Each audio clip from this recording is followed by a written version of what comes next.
Quand les nouvelles s'affolent, Métropole fait le point. Le point tous les matins, à 8h, simultanément sur Radio et Télémétropole. Le point est une courtoisie de MSC Trading, Digicel et la Banque nationale de crédit, BNC. Madame, Monsieur, bonjour. Bienvenue à la rubrique Le Point de Radio et Télémétropole. Merci de votre fidélité et surtout de la confiance. Avec nous ce matin, Martin Bout, président de la Digicel. Et aujourd'hui, il n'est pas question de faire la promotion des services et produits de la Digicel, mais plutôt de nous raconter ce qu'il a vu, ce qu'il a vécu, et aussi pour avoir survolé et atterri dans la Grand'Anse à Jérémie en particulier. Nous avons vu les images. Ce sont des images qui provoquent l'émotion et qui attristent également. Martin Bout, bonjour. Merci d'accepter d'être avec nous pour partager avec le public de Métropole tout ce que vous avez vu à Jérémie.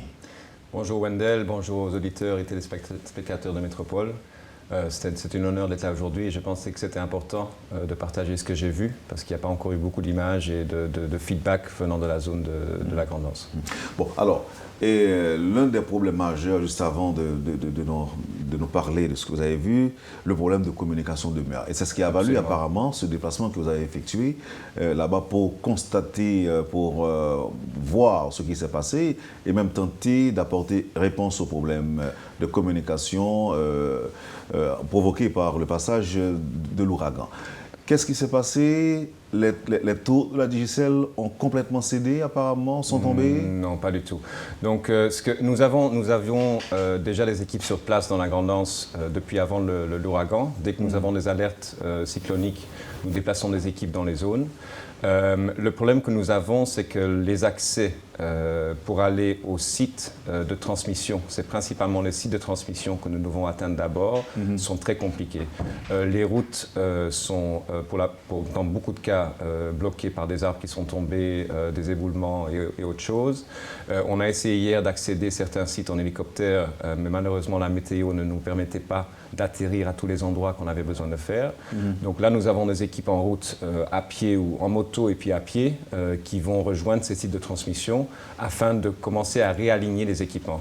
Ce qu'on a pu constater avec les survols et les équipes sur place, c'est que la plupart de nos structures sont restées intactes. Nous avons des structures qui sont paracycloniques et c'est bien le cas. C'est le cas également à Jérémie. Donc, et ces structures ont résisté, vous voulez dire? Les structures ont bien résisté, ils sont debout et tout est en forme. C'est simplement les équipements qui sont dessus. Avec le vent, ils sont déréglés et donc les points de transmission qui doivent se parler ne se parlent plus. Donc il suffit de monter des équipes dessus pour que ça se réaligne, que la communication se rétablisse et puis de là automatiquement... Mais là, ce serait pas grave. Non, c'est pas des choses très graves. La contrainte que nous avons, c'est les accès physique pour mettre les équipes à côté de ces antennes pour qu'ils puissent monter. Par exemple, le site de Jérémie, la génératrice tourne bien, les équipements pour donner la couverture de Jérémie est en forme. C'est simplement qu'on doit aligner la transmission avec l'antenne de Jérémie, avec ou bien Bernard Gousse ou bien un endroit qui s'appelle d'Espagne, afin que la communication s'établisse et puis qu'on remette la ville en réseau. Donc ça, c'est un travail... Quand vous étiez arrivé là-bas, vous n'avez pas pu, vous non plus parler à Port-au-Prince?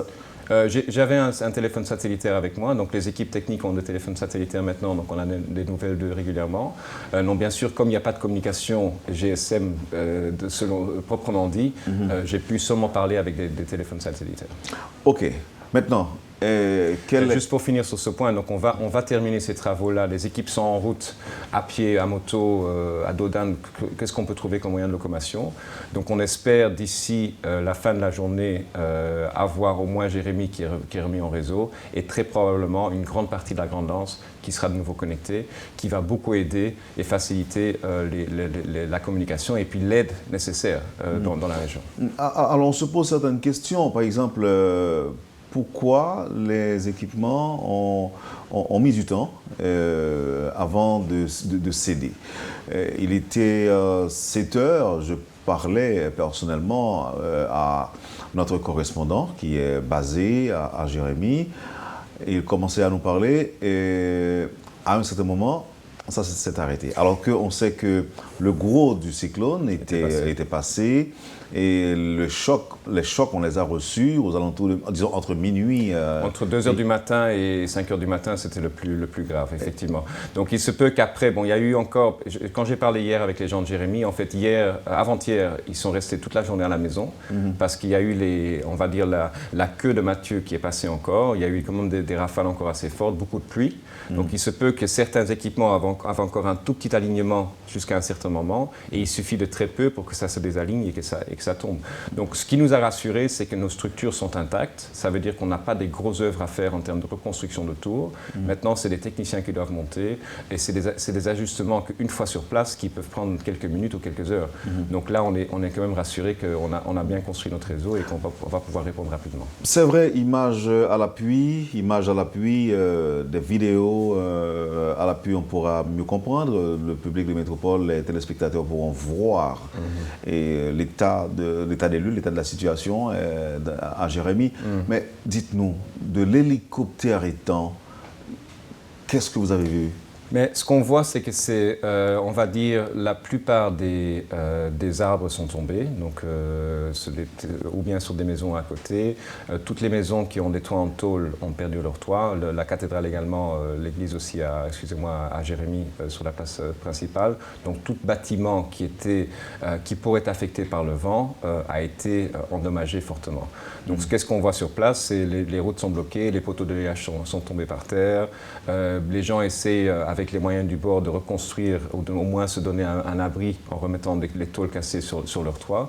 Ils ont perdu la plupart de leur nourriture, leurs besoins de nécessité de base. Il y avait beaucoup de femmes qui étaient en train d'essayer de laver des vêtements pour se remettre en état.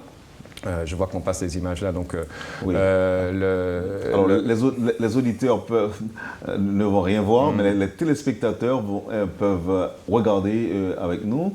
Donc vous voyez là l'école professionnelle qui a perdu son toit également. Là, au rez-de-chaussée de cette école-là, il y avait pas mal de gens qui avaient pu prendre abri plus bas.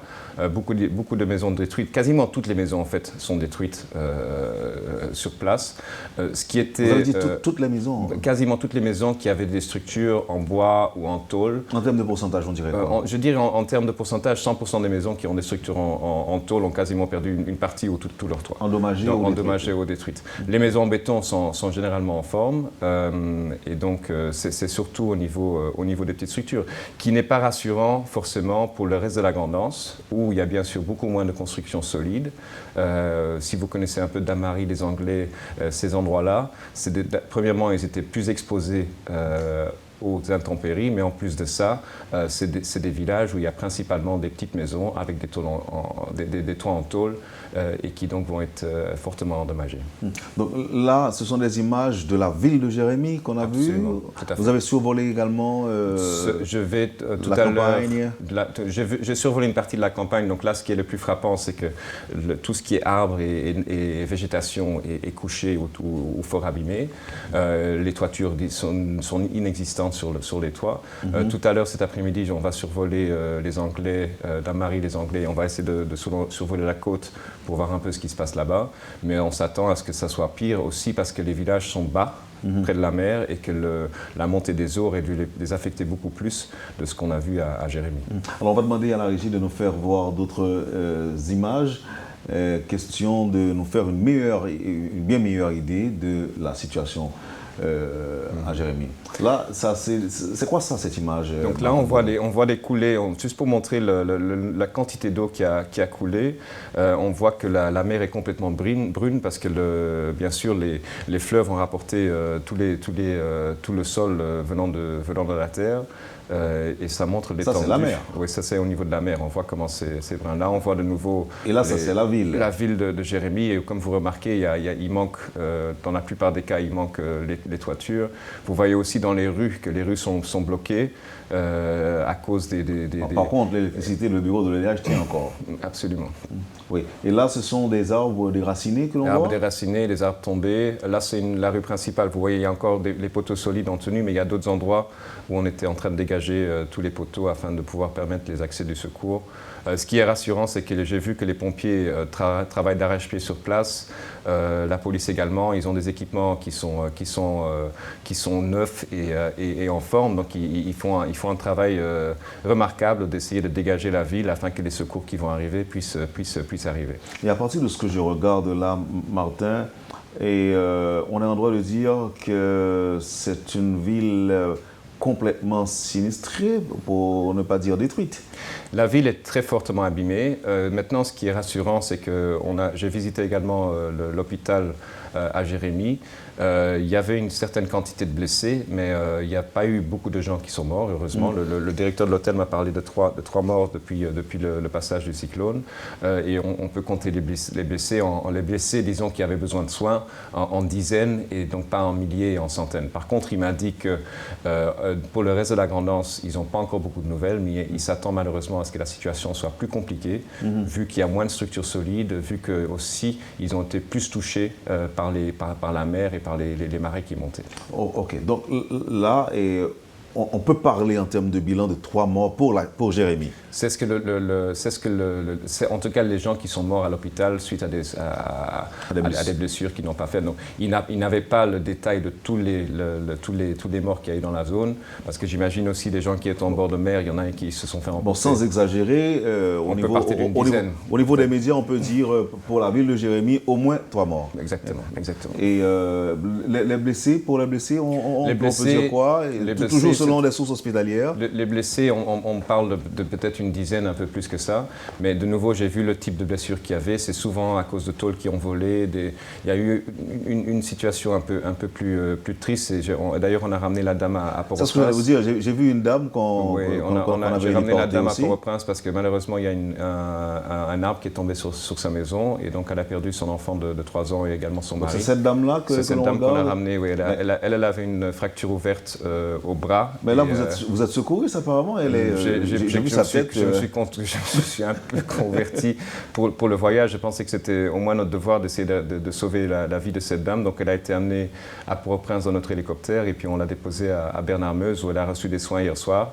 Elle est en bonne santé et elle se porte bien. Donc cette dame malheureusement a perdu son enfant de 3 ans et son mari avec un arbre qui est tombé sur sa maison. Ah, c'est-à-dire que c'est pratiquement une famille. C'est une famille, tout à fait.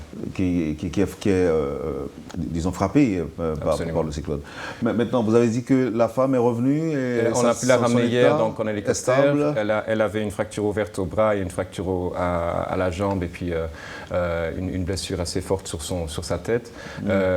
L'hôpital Bernard-Meuse l'a pris en charge. Il y avait déjà des médecins qui étaient venus de l'étranger aussi qui étaient sur place. Donc elle a reçu des soins hier soir.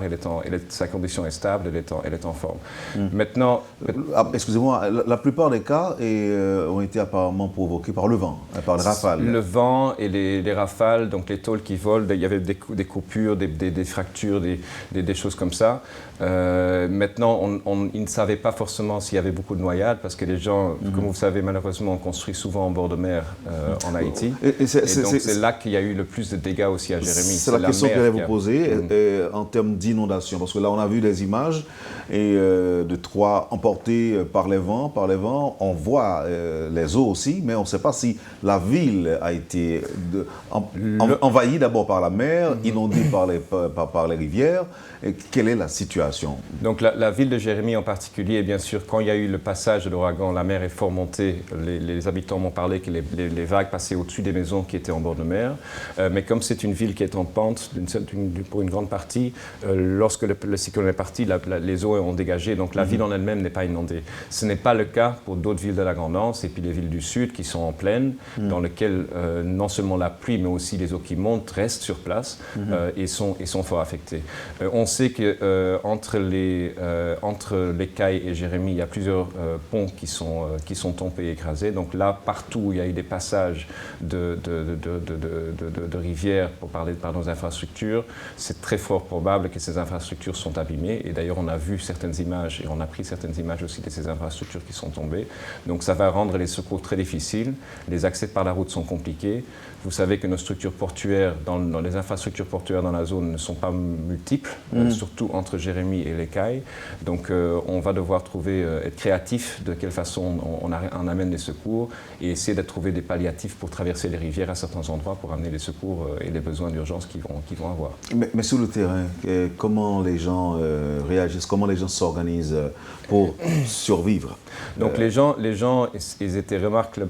Comme on a l'habitude en Haïti, on se débrouille. Donc c'est la population elle-même, ainsi que, comme je dis, les policiers, les secouristes, il y avait des gens du ministère de la Défense aussi, des jeunes qui avaient réussi à arriver, se débrouillent avec les moyens du bord.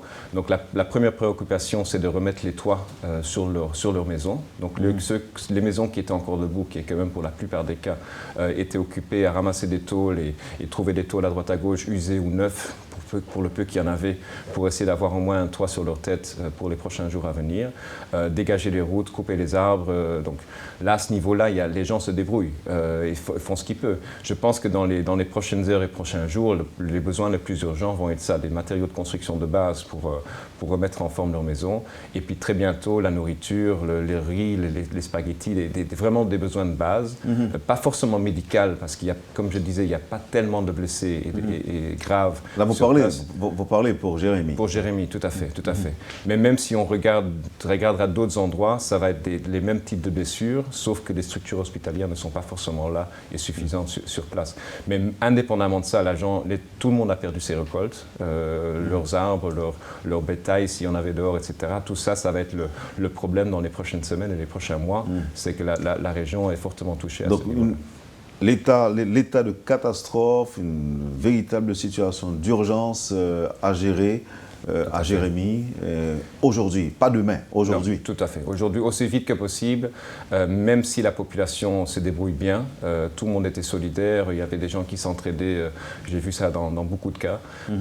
Et bon, comme on est très débrouillard en Haïti... Oui. Mais est-ce qu'ils vous ont parlé? Est-ce que les gens vous ont parlé? J'ai parlé avec beaucoup de personnes. Qu'est-ce qu'ils vous ont dit? Mais ils ont dit qu'ils sont surtout inquiets pour les jours à venir. C'est-à-dire qu'ils savent que la route est coupée, que les accès sont difficiles, ils vont avoir des problèmes de carburant, des problèmes de... Ils savent que le courant, ils ne vont pas en avoir pendant des semaines ou des mois, parce que vu les dégâts sur le réseau, ça va être très compliqué. Ils demandaient tous d'avoir la communication, donc j'ai passé beaucoup de temps à leur donner mon téléphone satellitaire afin qu'ils puissent parler à leurs proches. Mais on travaille là-dessus. Mais c'est surtout la nourriture et les besoins de base pour refaire leurs abris, leurs constructions, afin que leur famille soit à l'abri du soleil et du vent et de la pluie qui risque encore de tomber dans les prochains jours et semaines. Merci Martin. On va observer la pause. Au retour, on reviendra pour parler, on viendra pour parler de la situation et de la possibilité de tenir les élections, aussi à partir des constats que vous avez faits vous-même. Est-ce que c'est possible de tenir les élections dans 1 ou 2 semaines à Jérémy? Et puis, on permettra aux auditeurs ou encore aux téléspectateurs de regarder avec nous les images que vous avez prises de l'hélicoptère Haïtan. On fera tout ça après la pause.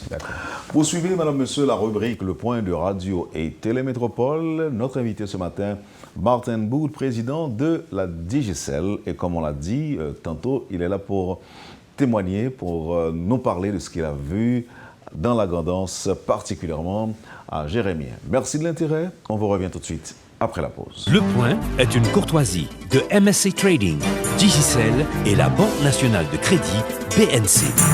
Merci, madame, monsieur, de votre patience et encore, je dirais, de l'intérêt.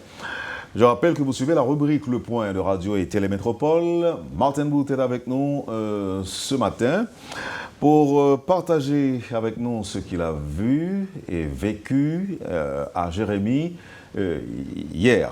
En passant, je dois annoncer qu'avant la fin de l'émission, on aura à accueillir Georges-Édouard Elie, qui est dans le sud, et lui qui a réussi avec son drone survoler la ville d'Ekaï. On n'aura pas tout de suite des images, mais on pourra se faire une idée de la situation réelle. Alors, revenons à Jérémy, où la situation est compliquée. On n'a pas encore d'informations sur les autres villes de la Grand'Anse, Damary, Pestel et autres. Mais vous promettez de vous rendre là-bas aussi, dans ces villes affectées? Donc le but aujourd'hui, c'est d'essayer de longer la côte d'Anne-Marie, Beaumont, les Anglais, les Irois, et essayer de voir un peu ce qui se passe dans cette zone-là, aussi au niveau du réseau. Et là, je pourrais éventuellement partager ce soir ou demain certaines informations venant de là. J'ai survolé Pestel en allant vers Jérémie. Il y a des dégâts matériels également dans la ville, mais j'ai l'impression qu'ils sont un peu moins touchés que Jérémie. Et donc, je pense qu'il devrait... Ça, c'est une bonne nouvelle. Il devrait être relativement en forme. En tout cas, ça n'avait pas l'air très grave. Par contre, il y a certains villages de pêche qu'on a survolés avant, où les villages étaient complètement inondés, et même type de dégâts au niveau des toitures, les arbres qui sont tombés, tout ça. Donc là, je pense que je crains que ça risque peut-être d'être un peu plus compliqué. Alors, on va essayer nous avons promis des images. On va demander à la régie de nous permettre de regarder avec les téléspectateurs les images prises par l'équipe de Digicel, je dirais, à partir de l'hélicoptère. Donc, je demande à la régie de faire le nécessaire. Donc là, on a un survol de Jérémie. Et vous voyez bien sûr qu'il y a beaucoup de toitures qui sont abîmées, les pieds-bois qui sont tombés également sur les collines. Vous voyez bien derrière que la végétation est très touchée. Donc c'est là de nouveau, j'insiste encore une fois, c'est au niveau des cultures et au niveau de ce que les gens ont comme moyen de nourriture dans les prochaines heures qui vont être très compliquées. Et les prochains jours et même prochains mois, excusez-moi. Oui, prochains jours et prochains mois. Là, vous voyez les dégâts au sein de la ville. Donc, nous sommes dans la ville, là. Dans la ville de Jérémie, vous voyez tout ce qui a pu s'envoler s'est envolé. Donc c'est aussi ça qui a fait des dégâts, les branches qui volent, les tôles qui volent. C'est ça qui a, dans certains cas, aussi blessé des gens. Là, c'est l'école professionnelle. Vous voyez, la toiture a disparu. Heureusement, le rez-de-chaussée est encore en forme, donc il y a beaucoup de familles qui ont de l'abri là-bas. Donc, de nouveau, le même type d'image qu'on voit malheureusement à travers la ville. Vous voyez qu'il y a pas mal de dégâts matériels et les routes sont principalement bloquées. Également, comme les routes d'accès vers Jérémie, ça reste très compliqué pour accéder à la ville. Bon, là, ce sont des maisons ou encore des maisonnettes complètement détruites. Tout à fait. Ce que l'on regarde là. Oui. Et à ce moment-là, il cessait de pleuvoir. Il cessait de pleuvoir lorsqu'on est arrivé. Il avait cessé de pleuvoir, donc il y a encore de l'eau qui coule des puits d'avant. Donc, de nouveau, tout ce qui est en béton est resté debout, tout ce qui était solide a pu faire face au vent, mais par contre, tout ce qui n'est pas solide, qui est malheureusement le cas pour la plupart des structures, a été fortement abîmé. Mais Mounsa, côté tout est dans abri provisoire? Non, ils ont, ou bien ils logeaient chez des amis, chez d'autres personnes, ou bien ils étaient dans les rez-de-chaussée dans certains cas. Et il y en a beaucoup qui m'ont dit aussi qu'ils ont été dehors dans la rue ou quelque part pour ne pas être trop exposés avec eux-mêmes, avec des pieds de bois et d'autres choses qui tombaient. Mais de nouveau, ce qui m'a fort frappé, c'est que malgré tous ces dégâts, le nombre de blessés et de morts reste heureusement assez limité. Ça, c'est très rassurant. Oui, très rassurant et très important. Voilà, là, vous voyez une structure de Natcom qui était tombée, l'église derrière qui a perdu sa toiture complètement. Ah, ça, c'est l'église de Jérémie? Oui, tout à fait. Vous voyez la toiture qui a disparu complètement. Voilà, de nouveau, là, au-dessus de cette maison, il y avait une structure en bois qui s'est envolée entièrement. La toiture décapitée au niveau de la cathédrale. Donc la population de Jérémie doit être vraiment aux abois. Et tout à fait. Et c'est pratiquement le désarroi. Et justement, il y a des pompiers oui, à Jérémie? Tout à fait. Donc les pompiers ils ont des équipements assez récents. Donc ils avaient des tronçonneuses, ils avaient ce qu'il fallait surtout pour dégager et aider à dégager les arbres qui étaient tombés. Et donc c'est une priorité pour eux parce que dès que les secours vont pouvoir arriver, c'est d'avoir les routes d'accès qui sont débloquées. Et ils étaient au travail depuis tôt le matin, dès qu'ils pouvaient sortir. Donc hier matin, ils étaient déjà occupés à dégager de tous les côtés, là où ils pouvaient, les routes d'accès. Et le moins qu'on puisse dire, c'est que c'est épouvantable et c'est grave pour les gens. Là, on voit l'hôpital, on voit que la structure en bois au-dessus de l'hôpital a été complètement emportée. Heureusement, l'endroit où on donne des soins est structurellement en forme. On le voit en bas du chemin là. Bien sûr, les arbres autour sont abîmés, mais la structure elle-même est là. Les médecins sont au travail. Ils font un travail remarquable d'ailleurs.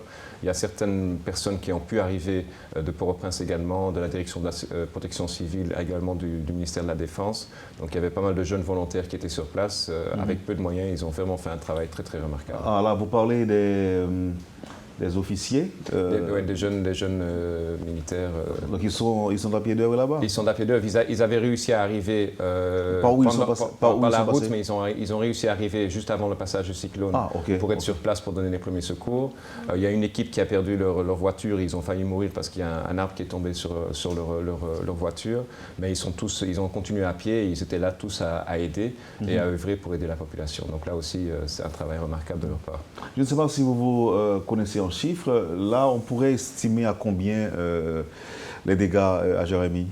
Mais comme je disais, il y a 80 à 90% des maisons qui ne sont pas en béton, qui sont fortement abîmées. Dans la plupart des cas, les murs sont encore debout, mais leur toiture manque.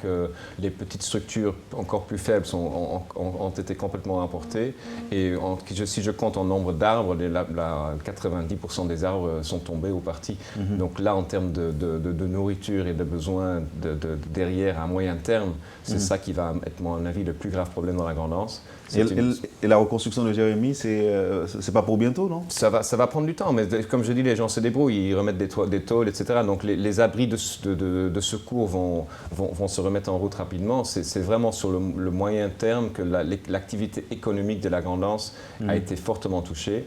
L'agriculture est complètement détruite.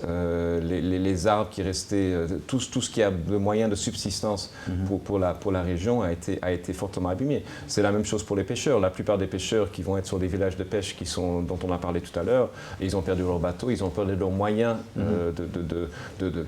pour survivre dans les prochains mois et les prochaines années même. Donc je pense que ceci va avoir un impact beaucoup plus long terme que simplement un désastre qui a eu momentanément. Juste avant d'inviter Georges-Édouard Elie à nous parler de la ville des Cayes, de ce qu'il voit, puisqu'il est dans le sud maintenant. Et vous pensez que les élections vont pouvoir se dérouler à Jérémie bientôt? Je vais être franc. Si on devrait utiliser les structures existantes, je pense que ça va être très compliqué. Donc, ou bien le CEP met en place des structures temporaires, des tentes, il trouve des endroits, des maisons en béton, à condition bien sûr que le matériel sensible n'a pas été abîmé, afin d'organiser l'élection. Le déplacement dans la région est très compliqué. Donc, s'ils s'attendent à ce que les gens se déplacent de zones rurales vers la ville, pour aller voter, ça va être compliqué. Par contre, s'ils arrivent à avoir le matériel au sein de Jérémie qui font un genre d'abri provisoire ou un centre de vote provisoire, il est tout à fait possible parce que les habitants de Jérémie se déplacent tous à pied et tout le monde peut se rendre s'il faut dans un bureau de vote. Donc il faut des structures, il faut d'abord penser Il faut d'abord voir si le matériel sensible n'a pas été abîmé et puis il faudrait remettre en forme le bureau de vote s'il est abîmé ou pas. Je pense que typiquement ils ont des écoles publiques, ils ont des structures d'État qui sont typiquement en béton, donc ça, à ce niveau-là, ça devrait aller. Et bien sûr, au niveau logistique, il faudrait prévoir de transporter les matériels par hélicoptère ou par d'autres moyens parce que la route n'est pas accessible. Maintenant, si on compte, et ça c'est un avis peut-être personnel, mais si on compte le nombre de voix que représente la Grand'Anse dans le pays entier par rapport au poids que ça représente dans les voix, ce n'est pas, ceci n'est pas un dénigrement des gens de la Grand'Anse, mais ce n'est pas ces nombres de voix-là qui font pencher les élections vers un candidat à la présidence à un autre. Donc il y a peut-être une éventualité de regarder si on ne pourrait pas exclure la Grand'Anse de ces élections nationales et de faire des élections de la Grand'Anse au niveau sénatorial, etc. plus tard, parce que ce n'est pas non plus une priorité absolue. Je pense que dans les dernières élections, il y a eu 30 ou 40 000 voix au total pour toute la Grand'Anse. C'est moins de voix qu'une commune de Port-au-Prince. Donc encore une fois, à voir. Je ne suis pas expert des élections, je ne veux pas trop m'engager là-dedans, mais si on doit se baser sur les moyens traditionnelle logistique pour faire des élections, ça ne va pas se passer rapidement dans la grandance. Quand vous dites rapidement, ça veut dire ça pourrait prendre des mois. Des mois. Ça pourrait prendre des mois. Donc, sauf si on trouve d'autres moyens, on déploie des hélicoptères pour transporter le matériel sensible. Il y a des locaux qui sont disponibles qui pourront être utilisés très rapidement à Jérémy et j'imagine dans d'autres endroits clés aussi. Donc, si on trouve un palliatif un peu créatif avec le support de nos amis étrangers ou bien nous-mêmes, on pourra, je pense, le faire. Mais donc, ce n'est pas catastrophique à ce point-là et ça pourrait être faisable. Merci Martin. Alors, on va dans le sud retrouver Georges-Édouard Elie. Georges-Édouard Elie, vous êtes dans le sud, nous dit déjà, vous arrivez grâce à drone survoler la ville des Cayes, peut-être la ville des Cayes et les environs. Situation extrêmement difficile. Bonjour, nous sommes contents que vous acceptez partager quelques informations avec nous. Bonjour Wendel, bonjour Métropole. Bon, Martin de moi avec des mal à la avec des difficultés pour nous là, mais quand même, par contre, si vous même en province. Moi t'entends très bien et Georges-Édouard Elie. Quelle situation y est au CAI ou même? Allô? Oui. Alors, question, c'est quelle situation y est au CAI? Bon, bonjour Wendel, par contre, si vous allez bien, bon, mes difficultés pour nous bon, au CAI, et matin, levé toujours sans soleil, avec un peu de pluie, mais chaque monde qui est dans la caille au matin va chercher où est-ce qu'il va joindre pour manger la matin. Et quand il y a le monde qui retourne à mettre le sol sous cette caillou, pour voir comment la vie va continuer. C'est vraiment une situation très difficile. Mais qui sont où ou même à partir de drone? Qui sont où? Quelle situation y est? Bon, il y a fait un survol de ville là, dans l'après-midi encore. C'est toujours de l'eau, il y a une partie dans la ville qui est inondée, il y a pile de fatras qui sont dans la mer, qui arrivent sous plage là, qui entrent, il y a un pile monde qui a fait nettoyage. Il y a l'autre monde dans la caillou, tout le bagaille mouillé. Ils commencent à pétaler au dehors pour essayer de sécher. Vous voyez surtout un pile uniforme l'école Timoun. Vous voyez un pile monde même qui a fait valise pour rentrer d'après même vers Port-au-Prince. Parce qu'il y a un pile monde là qui est en difficulté. Pour eux-mêmes, ils ne vont pas chercher qui vont pas jouer la vie mieux. Donc, c'est une situation là que moi-même, c'est lecture que je fais la matin. Bien que il y ait des démarches qui sont faites du côté des autorités pour voir comment ils vont remédier à la situation, pour voir comment ils vont permettre à la population de survivre déjà ça. Donc, mais le qui est primordial là, c'est de l'eau avec nourriture. Vous voyez qui très bientôt là pour faire sentir nécessité. Parce que là, actuellement là, moi-même, moi, c'est un producteur de l'eau potable dans la ville là, et moi, j'ai des difficultés là pour me produire de l'eau là. Tu vois? Et il y a un peu de monde qui a puits la caillou, qui n'a soit pas d'électricité pour pomper de l'eau, ou bien, il n'y a pas joindre les monde qui a puits ouvert, il n'y a pas qu'à tirer de l'eau avec des seaux, parce que puis ça est contaminé, c'est de l'eau là, vous comprenez? Ça veut dire que même de l'eau, pour mon joindre là, pour la bouillir, c'est un bagage qui va être très difficile. Tu vois? Okay. Moi-même, je pense à des bébés, les nouveaux-nés, tout le bagage, ça, vous comprenez? Tout le monde n'a pas besoin de l'eau très bientôt. C'est une situation vraiment très difficile qu'à présenter là qu'on y a. Et le soleil là, lui-même, pas pour faire apparition, on voit le soleil là apparaître. Ça va créer encore plus de difficultés, vous comprenez?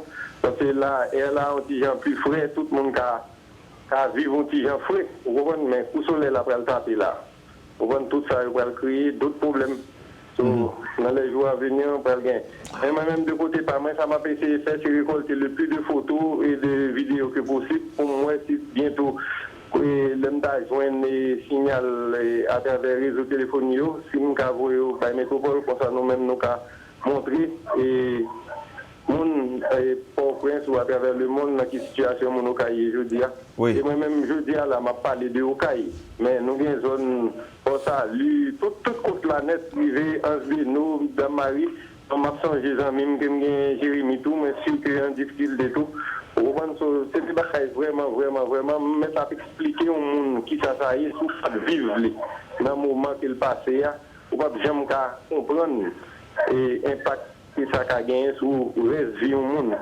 Tu vois, alors vivre une situation comme ça. Et ça veut dire que jusqu'à présent, on peut avoir une image sur l'autre ville, par exemple Port-Salut, Torbec, Port-Rapiment, ou pas qu'on ait une image pour zone ça.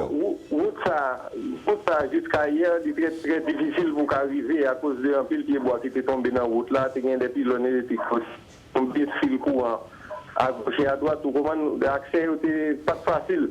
Il y a des gens qui passent, il y a des gens qui sont à pied, même qui sortent au caille à pied, il y a un salut, vous comprenez? On a expliqué ça le passé pour lui, vous comprenez? Il était besoin de prendre nouvellement mal à papa. Et les arrivé, c'était le désir. On a retourné avec maman la papa local, il a cherché côté pour le mettre. Vous comprenez ça? Vraiment, c'est une situation terrible. À part de toi, pour qui était sur le bois, pas rien, on monde qui dit où le pays pour soit faire manger ou bien pour manger. Vous comprenez? Le peu qui vient comme magasin, et pas qu'on ouvre, vraiment. Vous comprenez? Mais le besoin déjà ce matin se fait sentir. Ça veut dire que, par exemple, il y a un jeune avec une machine canne, avec un autre monde qui a acheté Chico. Vous comprenez, mon machine là, vous pouvez l'ouvrir un petit commerce, pour le faire un petit commerce, vous comprenez, il y a des jeunes qui attaquent, qui rachent, sachet Chico à la main, qui prennent tout Chico à machine canne. Même bagarre là, tout, ça veut dire que, vous êtes canne passé dans la rue, vous avez des gens qui passent, prend canne et puis vous marchez, allez, vous ne pouvez pas payer. Vous comprenez? Donc, c'est des situations comme ça que nous allons. Est-ce que jour à venir, il va l'identifier. Est-ce qu'on pense là nous avons besoin de présence de la police pour parce que même là pour l'école, professeur de l'école, il y a un problème. La police là, il y a un petit problème parce qu'il a tapé gérer la Cali. Bon, monsieur qu'il va reprendre le travail là aujourd'hui. Mais il va le travail dans des situations difficiles. Vous comprenez? OK. Il y a des interventions et que vous faites. Côté qu'on y a, et casse-nous, ça fait plus pour ne pas vous connaître, et puis il n'y a pas attaqué les magasins, attaquer les gens, vous comprenez, il n'y a pas attaqué les gens, et présence policière là, nous avons besoin de plus de policiers. Vous comprenez, dans la ville là pour faire face à des situations comme ça. Il y a une dernière question, Georges-Édouard Elie, il y a une dernière question. Est-ce que vous pensez que Ville-aux-Cailles prend temps pour la vie recommencer la donne?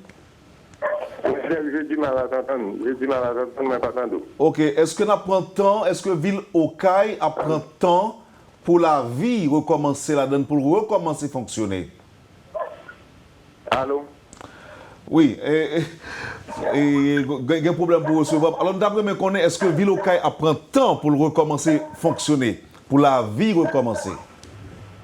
Bon, écoute, chaque monde, j'aime dire là, peut essayer de survivre. Et avec moyens qu'il gagne à disposition. Mais de jour en jour, ben, la période devient plus dure. Vous comprenez? C'est pas pour moi facile. Pour la vie reprendre, ça veut dire qu'il y aura beaucoup à faire. Tu vois? Il y aura beaucoup à faire parce que tout est pratiquement détruit. Et nous avons parlé avec nos amis. Regardez, si nous faisons une comparaison entre cyclone et tremblement de terre là, toute bagaille est écrasée. Mais pied bois, toute bagaille qui était permettre au monde de vivre, il était gagné. Là, avec cyclone, c'est le contraire. Ça veut dire, même si on a des infrastructures qui sont campées, mais pied bois, pour joindre un bagage pour manger, soit un pied banane, soit un pied véritable, soit un pied mango, un pied kenep, etc., un pied zamane, ça ne peut pas exister encore. Ça veut dire que qui ça qu'on va le manger? Tu vois, c'est du riz, on va le manger, c'est poids, on va le manger, arançon, on va le manger. Vous comprenez? Mais laisse ça, vous comprenez pas disponible encore. Qui sont les gens qui le faire? Si route là pas arrangée, s'il pas débloqué, qui sont les gens qui le faire? Tu vois? Situation compliquée. Même quand vivent dans une ville, il y a des gens qui sont dehors dans la campagne là. Vous comprenez? Oui. Qui ça que vous pouvez le faire? C'est vraiment une situation terrible. Tu vois? Georges-Édouard Elie, merci en pile. Vous avez accepté de parler avec nous. Nous avons quand même pour passer une bonne journée et puis nous avons été en contact pour les images et les photos que nous sommes capables de partager avec le public métropole là, que ce soit ça qui est à l'étranger ou bien qui est en Haïti. Merci infiniment. Merci, métropole. Voilà. Martin, bonne réaction à pour entendre Alors, les auditeurs vont réaliser que parfois je m'adresse à vous en créole et parfois en français. C'est parce que vous nous avez affirmé une fois que aujourd'hui que vous maîtrisez les deux langues. Absolument, sauf pour parler, j'ai toujours du mal. Mais, par contre, vous pouvez comprendre. Sans problème.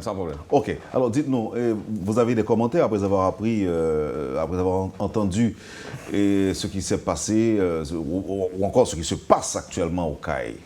Donc, je suis très content de ce qu'a dit Georges-Édouard Elie parce que je pense que le réel problème ici, comme je l'ai dit plus tôt aussi, c'est le moyen et le long terme. Ce que les gens ont perdu dans ce cyclone, c'est leur moyen de survie, de vivre. Donc, ils ont perdu leurs arbres de manguier, les bananiers, les arbres de papaye, tout ce qui était là, leur culture, ont été détruites. Et c'est là, encore une fois, une grande différence entre un séisme où les structures sont cassées, mais tout ce qui est la nature reste debout, et un cyclone où la nature est fortement abîmée.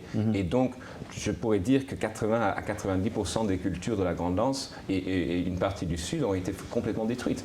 Donc, ces gens-là, dans les prochains jours, ils vont se débrouiller très bien à refaire leur maison, à avoir des abris de fortune, etc.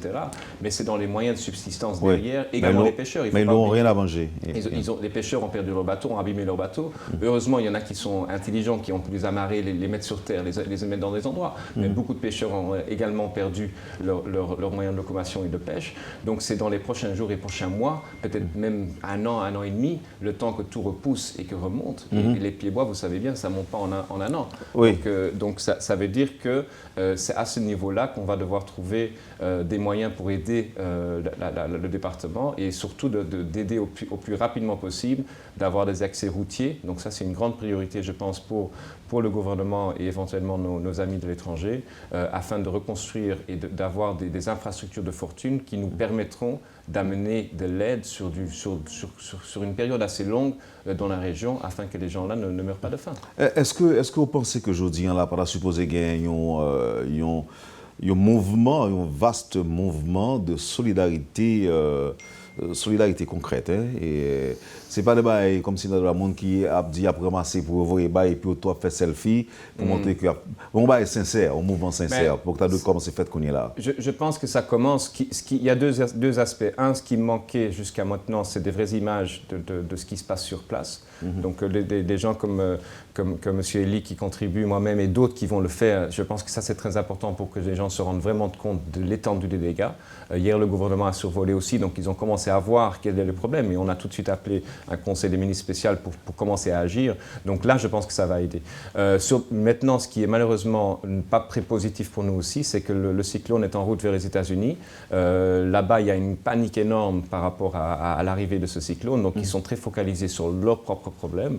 Donc Haïti risque d'être un peu oublié dans les prochains jours à cause de ça, mais il est très important que les gens savent que la situation est très grave dans la Grande Anse. De nouveau, pas forcément à l'immédiat, parce qu'on est débrouillard, on va faire des abris de fortune, on va remettre les tôles sur les toits, on va mettre ces familles à l'abri, mais dans le moyen terme et le long terme, ce département a été complètement détruit en termes de moyens de subsistance. Les arbres, les bateaux, les cultures sont détruites, donc ces gens-là vont avoir un grand problème. C'est un département qui a été historiquement très isolé, donc ils se débrouillent eux-mêmes depuis toujours.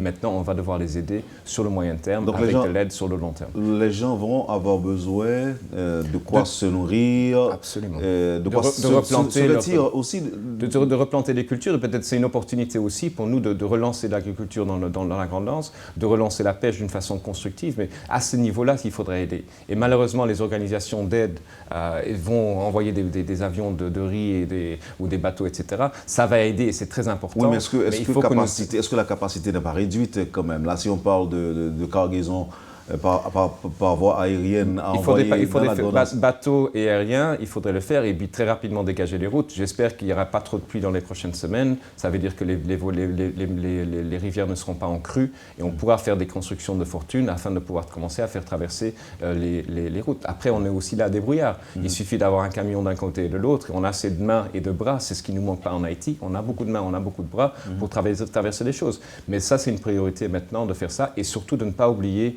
de redévelopper la Grande-Anse et sa souche économique qui est l'agriculture, les arbres, les cultures, la pêche, etc., doit être relancée d'une façon constructive et pas que ce soit juste de l'aide qui est jetée dans la région pendant quelques semaines et puis qu'on l'oublie et qu'on laisse les gens dans la misère parce que la misère va être sur le long terme. Elle n'est pas forcément maintenant.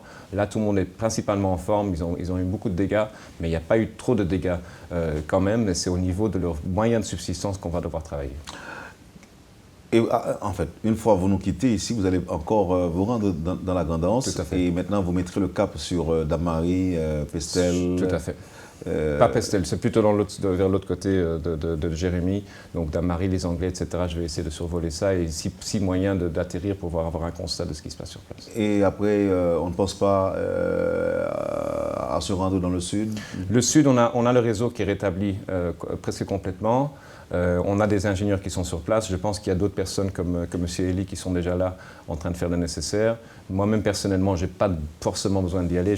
On a vraiment envie de se focaliser sur les endroits qui n'ont pas encore de couverture afin de rétablir la communication aussi vite que possible et d'éventuellement de relier les informations à Port-au-Prince. Comme j'ai fait hier d'ailleurs pour l'hôpital aussi, ils ont des besoins d'urgence en termes de médicaments, de certains médecins et tout ça. Ça a été relié déjà au gouvernement au niveau du ministère de la Santé afin qu'ils puissent envoyer dans les premiers voyages des besoins d'urgence. Juste avant de vous remercier, Martin, pour ces informations que vous avez partagées avec nous, au moins les gens qui ont des proches, des parents et des familles aussi dans la Grande-Anse ont une idée de la situation réelle. Et vous l'avez dit tantôt, en termes de bilan, on serait au moins 3 morts. Officiellement, à Jérémie, 3 morts. Je pense que ces chiffres étaient un peu plus élevés, mais on ne parle pas de dizaines, donc ça c'est rassurant. Et là, vous citez les sources hospitalières. Hospitalier, le directeur de l'hôpital de Jérémie. Donc 3 morts constatés. Exactement. Et ces personnes décédées feraient partie d'une seule famille? Apparemment, c'est des gens qui ont été apportés, qui faisaient partie d'une seule famille, plus une autre personne. Donc il y avait 2 d'une famille et une autre personne. Et une autre personne. Là, on attend d'avoir des nouvelles des autres régions de la Grande-Anse. Tout à fait. Merci infiniment, Martin. Et là, je l'ai dit déjà, c'est au nom de tous ceux qui nous suivent, qu'ils soient à l'étranger ou en Haïti, et qui souhaitaient avoir des informations sur la Grande-Anse. Jérémie, qui est très affecté, 80-90% des maisons qui n'étaient pas trop solides ont été sérieusement endommagées, d'autres détruites tout bonnement. Là, avec vous, on a pu se faire une idée. Merci pour les images, pour les autres images que vous allez encore nous envoyer. D'accord, merci. Voilà. Merci, bonne journée. Vous avez suivi, madame, monsieur, la rubrique Le Point de Radio et Télémétropole. Martin Booth, président de Digicel, était notre invité ce matin. Merci de l'accueil. Passez une bonne journée avec Métropole. Et à demain. Quand les nouvelles s'affolent, Métropole fait le point. Le point tous les matins à 8h, simultanément sur Radio et Télémétropole. Le point est une courtoisie de MSC Trading, Digicel et la Banque nationale de crédit BNC.